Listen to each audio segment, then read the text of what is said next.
What's up, y'all? Welcome back to Dolphins Daily, your daily dose of Dolphins content with your boy, Chris Kane. Let's talk about the Dolphins. So 2024 was rough for the offensive line, specifically at the guard position. And I think most people assumed we were getting rid of both our guards and we're just moving forward. But alas, not so much. Dolphins have re-signed Liam Eichenberg today to a one-year contract. We don't believe he's going to be a starter. This feels more like a depth situation. And what I can take from this is he was a free agent. The NFL looked at him and said, nah, we good. We good, big dog. We saw you last year. And again, he was actually really good 2 years ago and the year before that. Just last year wasn't great. And so I think he saw that he wasn't getting the money he wanted. Took a one-year deal. Maybe kind of approve it, let me compete for the job situation. Y'all know I love one-year contracts because I love guys having to compete. I want you to go out there and show it. You can have a down year.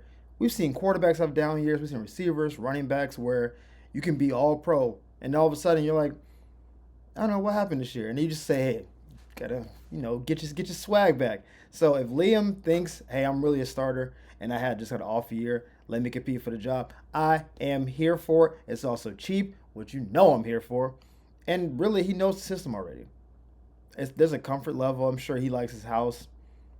I don't know if he's married, but if he is, I'm sure his wife is like, hey, I like Miami more than,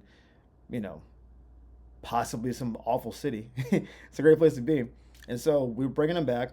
I think he's going to compete for the job. I think that's a good situation for the team. Cheap, knows the offense, wants to compete, trying to get a longer contract because let's say he doesn't play this year, he just rides the bench all year. What's happening in the offseason? Someone's going to be like, oh, man, let me re-sign that guy who was bad 2 years ago and then didn't play the following year. That's not really how the NFL works. That's how you end up being 28 and unemployed. They're just being a big man doing security guard work down at Live. Where you going? ID. Like, nah. I play for the Dolphins. Yeah, who cares? So I'm here for this. I think it's a good signing, actually. I'm sure a lot of fans are like, why are you bringing this guy back? He was bad. I get it. You got to work in your parameters, right? When money is low, and when some of the bigger ones are going, like, listen, would I want them to go out and get Mekhi Becton? Of course I would. But obviously he's a free agent because he wants a check. And we know the Dolphins' checks is coming up a little bit skim right now. So we can't go out and get him because Philadelphia's getting rid of everybody. So, if he was available like he is and we had the money, he would already be scooped up. That's who I would like us to go get. As of now, the money's not moneying. So let's just re-sign Liam, get him off the market, maybe build up his confidence a little bit, and come in and compete. I would love nothing better than him in the offseason fighting for the job. And at some point, we say, you know what? You are the guy. You're the starter again. Him balling out and doing like an Austin Jackson level thing, but then we give him a contract because he earned the contract. I want nothing more than that. So I'm here for this. I know some people are not, but silver linings. Now this, I have no idea what this is. I don't know. There are other running backs on the market. Alexander Mattison is a career backup. If you watch NFL, if you play fantasy, he's usually the guy that's available all year. That's just no shade, but he was a backup in Minnesota. And when he got spurts to play, he played well. And I think people thought maybe if you give that guy more time, he can be a starter. And no, because then he went to the Raiders, and it was like, I don't know. I think like Chance might be better than you. I think Zamir might be better than you. And now you're just one of three. Not really special. Again, he's not bad. He is certainly not. Like when I saw this news, I was like, that's all I did. I didn't say boo. I didn't get up. I didn't leave my house. I didn't text anybody. I saw it and just hit one of these. It just scrolled on my phone. It just kept moving. It was a non-story. Didn't move me. Sure, he can be like the older guy in the room. He's like a year older than Devon Achane. So he could be the older guy in the room and maybe like be the physical dude. But if we got J.K. Dobbins, who was solid this year, obviously he's had terrible injury luck. But when J.K. is playing, I think J.K. is very good. If we got J.K. Dobbins, I would have been like, all right, maybe a little something there. A little something there. Mattison, I'm like, I can honestly see a scenario where by the time season starts, not even on the roster. I can fully see us drafting a running back, maybe picking up another one, and saying, you know what, we thought we wanted the 4 running back room. We're good with 3. And him not even being on the team.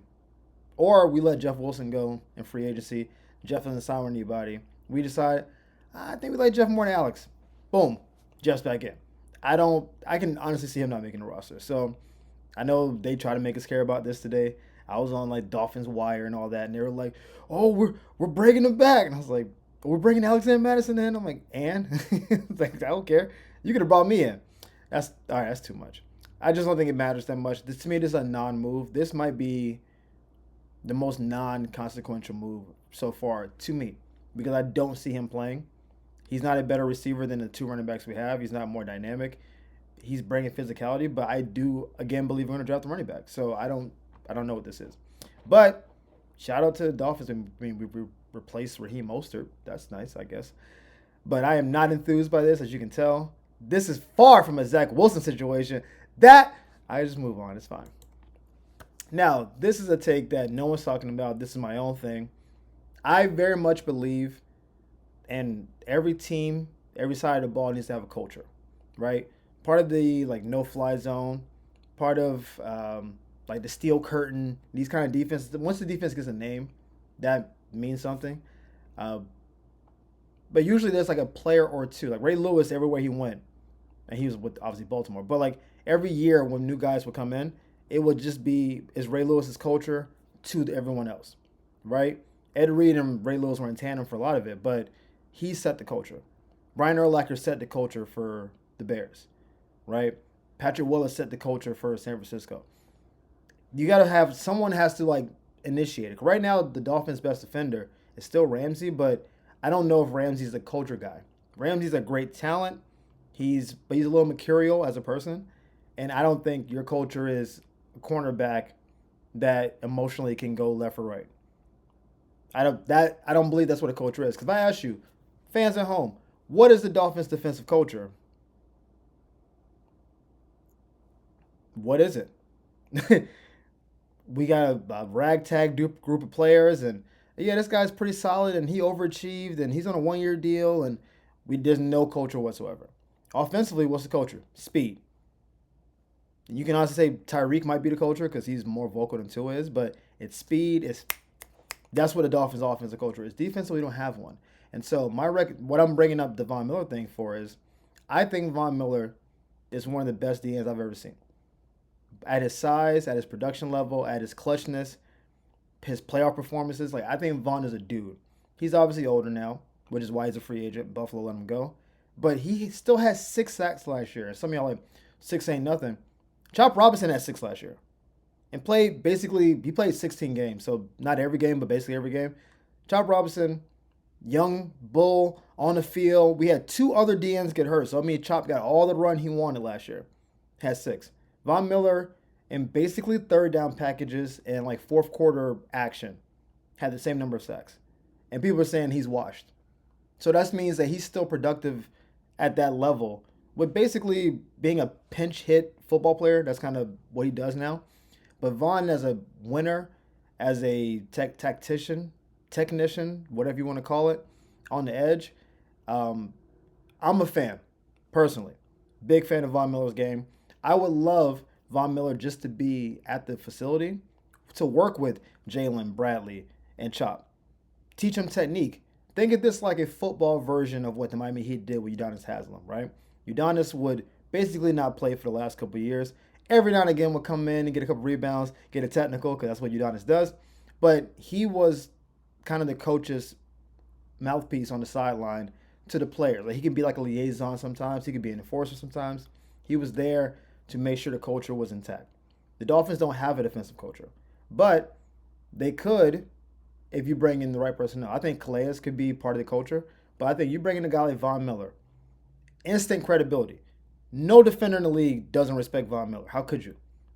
2-time champ, awesome, 125 sacks, I believe, maybe a little bit more than that now. First ballot Hall of Famer when he decides to go and retire. You bring in Von Miller, 1 year, 1.5 million, incentives up to 3 or 4, where if he gets 5 sacks, he gets like 500,000. You do the incentive based number. I think Vaughn will want to be in Miami because who don't want to be in Miami? But it's invaluable to have a person at Von Miller's level coming into your facility, showing work ethic, teaching the young guys, just technique-based stuff. Maybe the preparation thing, because Chop, how could he learn preparation this past year? Jalen was injured the whole offseason. Bradley didn't play all season. So Chop comes in. Who is he learning the game from? Who's teaching me how to be a defensive end? Because, or outside linebacker, whatever you want to call it. Because no one's playing. No one who should be doing that is healthy enough to do it. And anybody who is healthy and playing, I'm probably better than naturally. So who am I learning from? Just going through Von Miller's routine. Just hearing the stories. Hearing, hey, when the offensive lineman's foot opens up, hit that. If they back up, do this. If you see the quarterback, like just little things that you only get by being a future Hall of Famer, that's an invaluable asset to a team. Not saying Von's going to be the rah-rah guy and the speech level guy, but him being on the team, I think, could be invaluable. Not every person on the team needs to be someone getting 20 and 30 sacks. Sometimes you need people on the team who just have a respect, who know what they're doing, and they're professionals, and it can teach the youth to take that going forward. Every young team needs veterans. We always talk about, like a team like OKC in basketball. We always talk about they need some veteran leadership. Yeah, because everybody on the team is 27 and under.